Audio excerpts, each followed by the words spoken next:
It was called debt. And it was completely humiliating. I'm not going to tell you about it, it's too sad, but if you want to know afterwards, I'll describe it to you. The profit imperative panic syndrome encourages exactly the kind of reckless behaviour we've recently seen from the banks. Though how institutions that charge £35 for a letter, £40 for a represented cheque, that charges interest on charges, charges you for paying in, and charging you for taking money out, can ever make a loss is a miracle of itself.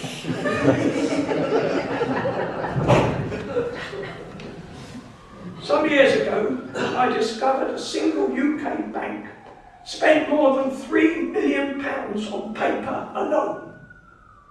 More recently, I had occasion, very rarely I assure you, to visit a bank, to change an address. It took the computer only 5 seconds to print out 3 forms in paper for me to fill in. Ridiculous. Businesses are adopting increasingly crazy ideas in their attempts to cut running costs. A favourite one at the moment is saving labour costs by sacking workers who perform their jobs well and replacing them at much lower wages by those who cannot do them at all. Inefficiency in the harnessing of resources, appalling waste, environmental damage and callousness, and uncaring attitudes of so many workers. The real producers, the workers, are all consequences of producing for profit. But as long as money brings with it power and privilege to those individuals and conglomerates who elect to exploit others, as it invariably does, millions of human beings will remain shackled to poverty, hunger, and misery. That is why a socialist society must be a moneyless society. And even people who are receptive to propositions of common ownership and production for use find the idea of the absence of money difficult to assimilate. Most consider money a constant, an ever-present, a necessity that is an indispensable fact of life. A perfectly understandable response, given the confined and so carefully constructed and preserved parameters in which the most discussion about it occurs. In their publication, Looking to the Millennium, the Earth Centre predicted 3 things that would abide: man, nature, and money. Obviously, it is not possible simply to decide to abolish money as an isolated act. Its demise would be a byproduct of socialism, the logical consequence of common ownership and production for use. We should not be shocked that the Earth Centre included money as a component of its holy trinity, for it's an all-pervasive, relentlessly intrusive, often overwhelming reality from our toys onwards. And I'm not sure that when I exchanged toys, I was always better off than the cut-artists who did it with me. The corrupting nature of that reality was succinctly stated by the American writer Logan Pearson Smith, who wrote, "Those who set out to serve God and man soon realize that there is no God." In a world with a fantastic productive capacity and astonishing technological advances, millions are denied the most basic provision simply for lack of money. Now, only a blinkered nincompoop would deny that the productive and technological development that resulted from industrial capitalism, albeit at a profound cost for humans, was not helpful in reaching our present position. Indeed, these developments are precisely what made the worldwide cooperation possible. Today we can communicate anywhere. Before industrial development took us to this point, perhaps socialism was a dream.